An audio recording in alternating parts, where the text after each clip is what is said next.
എന്റെ മൊഴി എടുത്തപ്പോൾ ഞാൻ പറഞ്ഞു ഐജിയോട് 188ഓളം കേസാണ് പോലീസ് ഇതുപോലെ ബുക്ക് ചെയ്തിട്ടുള്ളത്.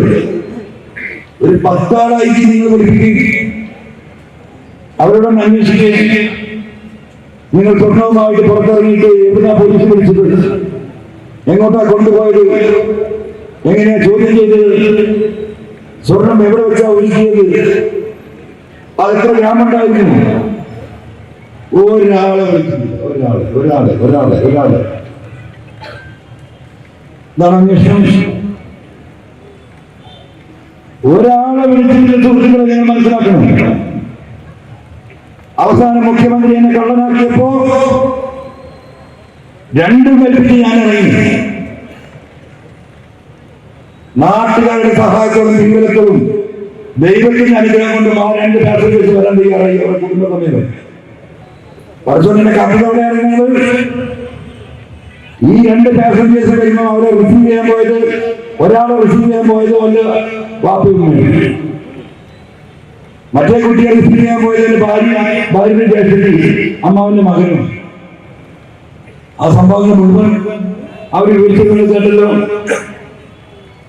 ഇങ്ങനെ പബ്ലിക്കായിട്ട് ഈ 2 ആളെ കാര്യം ഞാൻ പുറത്തുവിട്ടിട്ട് പ്രിയപ്പെട്ട കേരളത്തിലെ 3.5 കോടി ജനങ്ങളോടാണ് ഞാൻ പറയുന്നത്. ആ പാസഞ്ചർമാരെ എടുത്ത് പോയിട്ട് അവരോട് ചോദിച്ചോ, പോലീസ് സ്പെഷ്യൽ ഇൻവെസ്റ്റിഗേഷൻ ടീം ബാക്കിയൊക്കെ വിടൂ. ഈ 3.5 കോടി ജനങ്ങളോട് അവർ പറയുന്നത് കേട്ടിട്ട് ഒരു പോലീസ് ഉദ്യോഗസ്ഥൻ ഞാൻ പുറത്തുവിട്ട വീഡിയോയിലെ ആളുകൾ ഇപ്പോഴും ജീവിച്ചിരിപ്പുണ്ടല്ലോ. ആ 2 പാസഞ്ചേഴ്സും അവരുടെ കുടുംബവും, ഒന്ന് തൊട്ടടുത്ത കാളികാവിലും ഒന്ന് കൊടുവള്ളിയിലുമാണ്. എന്റെ അന്വേഷിക്കുന്നത് എന്താ അന്വേഷിക്കുന്നത്? ഇപ്പൊ 5 ഫോണിന്റെ ഒട്ടിന് കേസെടുക്കുന്നത് അല്ലേ? അതല്ലേ? നമുക്ക് നോക്കാം.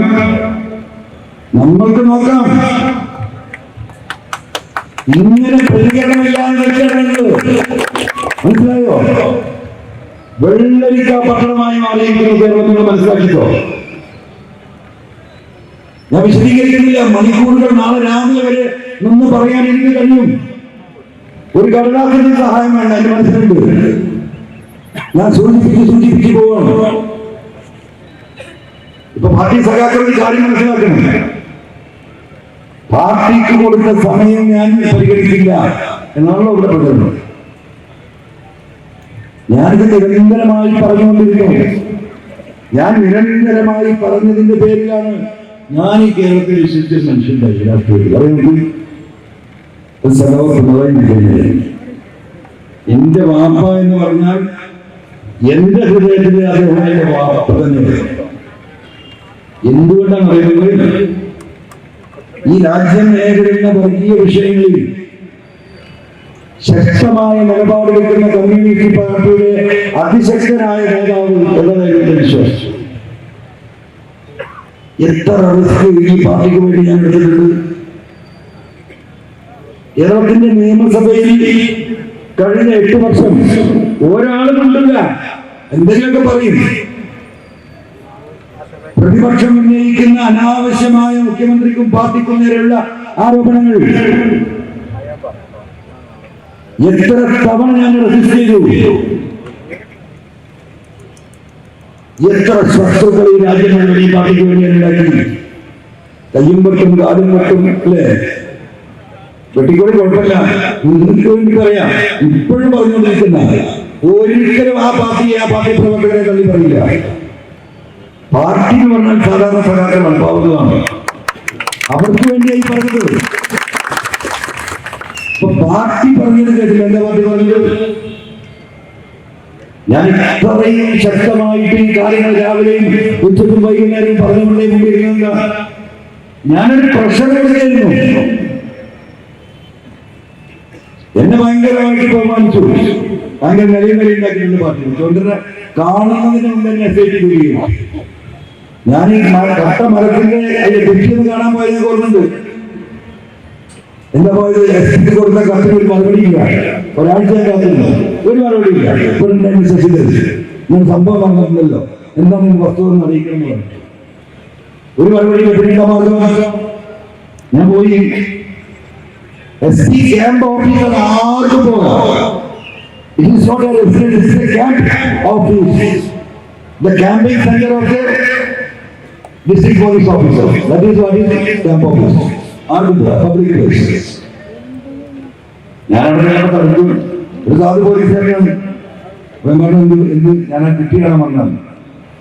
അത് പെർമിഷൻ വാങ്ങിയാണ്. നിങ്ങൾ വിളിക്കും, ആരുടെ പെർമിഷൻ വാങ്ങിച്ചാൽ SP അപ്പോ പുള്ളി വേറെ പോലീസ് SP ഫോൺ കൊണ്ട് ഞാൻ സാറിന് തരാൻ പറ്റില്ല. ശരിയാണ്. അപ്പൊ ഞാൻ എന്താ കണ്ടു, നിങ്ങൾ കടത്തി വിടണമെന്ന് പറഞ്ഞിട്ടുണ്ട്. ശരി, എങ്ങനെയാണല്ലോ പറഞ്ഞത്. അതാണ് ആദ്യത്തെ സംഭവം. അത് കഴിഞ്ഞ് പിറ്റേ ദിവസം ഇതേപോലെ ഞാൻ അവിടെ കുത്തിയിരിക്കുന്നു, വാർത്തയാകുന്നു. ഞാൻ രംഗത്തേക്ക് ഇറങ്ങുക. ആകാശത്ത് പോയി ചവിട്ടാൻ പറ്റില്ലല്ലോ, ഭൂമിയിൽ ചവിട്ടിയാണ്ട് ഓരോ സ്റ്റെപ്പ് കയറി പോകാൻ. തുടക്കം പോലീസിന്റെ അസോസിയേഷൻ സമ്മേളനത്തിൽ കൃത്യമായി പറഞ്ഞു, ഞാനും പ്ലാനിങ് തന്നെയായിരുന്നു. ജനശ്രദ്ധമല്ലേക്ക് കയറുകയാണ്, ജനങ്ങൾക്ക് ശ്രദ്ധിക്കണം. അങ്ങനെ ഇത് കഴിയുന്നു. പിറ്റേ ദിവസം ഞാൻ പത്രസമ്മേളനം നടത്തുന്നു. അന്ന് വൈകുന്നേരം മുഖ്യമന്ത്രി അന്വേഷണത്തിന് ഉത്തരവിടുന്നു. സ്പെഷ്യൽ ഇൻവെസ്റ്റിഗേഷൻ ടീമിനെ തീരുമാനിക്കുന്നു. പിറ്റേ ദിവസം പോലീസിന്റെ സമ്മേളനമാണ് കോട്ടയത്ത്. ആ സമ്മേളനത്തിൽ കുട്ടികളെ ആരെങ്കിലും പോലീസിലുണ്ടെങ്കിൽ അടിച്ച് ഞാൻ പുറത്താക്കി. എന്താണ് വാശിയൊക്കെ കേട്ടിട്ടില്ലേ നിങ്ങൾ? എനിക്ക് തോന്നി കുറച്ചോനെ സന്തോഷം തന്നെ. ഞാൻ രണ്ടാമത്തെ പത്രസമ്മേളനത്തിൽ പത്രോഫീസിൽ അവിടെ മഹേഷപ്പൻ്റെ അപ്പുറത്ത് അവർ പറഞ്ഞു, സിനിമ പ്രസംഗിച്ചുകൊണ്ടിരിക്കുകയാണ്, കഴിഞ്ഞ വൈകുന്നേരം കൊടുക്കാൻ പറ്റുള്ളൂ പ്രസ് ക്ലബിന്. ഞാൻ ഈ പറയുന്ന മലപ്പുറത്തെ പ്രസ് ക്ലബിലെ എല്ലാ പത്രപ്രവർത്തകരും TV കണ്ടിങ്ങനെ ഇരിക്കുക. അപ്പൊ അവിടെ പത്രക്കാരൻ ആക്കില്ല സംഗതികൾ ഭയങ്കര കേട്ടോ. ഇത് പരാതി പറഞ്ഞിരിക്കോടാല്ലോ. ശരിക്കും കൂടുതലൊന്നും തോന്നില്ല. ഞാനിങ്ങനെ ഓക്കെ ചെയ്യുന്നു. അത് കഴിഞ്ഞു 3 ദിവസം പത്രസമ്മേളനം നടത്തി. 3-ാമത്തെ ദിവസം രാത്രി ഉടനെ പോകുന്നു. പിറ്റേ ദിവസം മുഖ്യമന്ത്രിയെ കാണുന്നു, പരാതി കൊടുക്കുന്നു, കാര്യങ്ങൾ കേൾക്കുന്നു വളരെ വിശദമായി. അദ്ദേഹം 5 മിനിറ്റാണ് എടുത്ത് വന്നതെന്ന് പറഞ്ഞു. ഞാനൊന്ന് തള്ളാതിരുന്ന, കാരണം നമുക്ക് അത്യാവശ്യത്തിന് പറഞ്ഞാൽ മതിയില്ല. അദ്ദേഹത്തെക്കാൾ വലിയ ആളൊന്നും എനിക്കാവണം എന്ന ആഗ്രഹം ഒന്നുമില്ല. എന്നുമില്ല. 37 മീറ്റിംഗുകളുണ്ട്. 37 മീറ്റിംഗ് 9 പേജുണ്ട്. ഇത് അത് വായിച്ചു കഴിയാൻ തന്നെ 11 മിനിറ്റ് എടുക്കും. ആ വായിച്ചു കഴിഞ്ഞതിന് ശേഷം ഇതിൽ ഓരോ കാര്യങ്ങളും അദ്ദേഹം എന്നോട് ചോദിച്ചു. ഞാൻ ക്ലിയറായി പറഞ്ഞെടുത്തു. അപ്പൊ അദ്ദേഹത്തെ ഉള്ളെടുക്കാനാണെന്ന് എനിക്ക് അറിയുന്നത്. നമ്മൾ വ്യാപാരം കാര്യങ്ങൾ പറയുന്നു. അത് കഴിഞ്ഞു ഞാൻ പുറത്തേക്ക് ഇറങ്ങാൻ സമയത്ത് ഞാൻ പറഞ്ഞു, അല്ല ഇത് വായിച്ചു കഴിഞ്ഞിട്ട് അത് ഒരു 2 മിനിറ്റോട് ഞാൻ പറയാം. നമ്മൾ സീനിയർ കാര്യങ്ങൾ പറയാൻ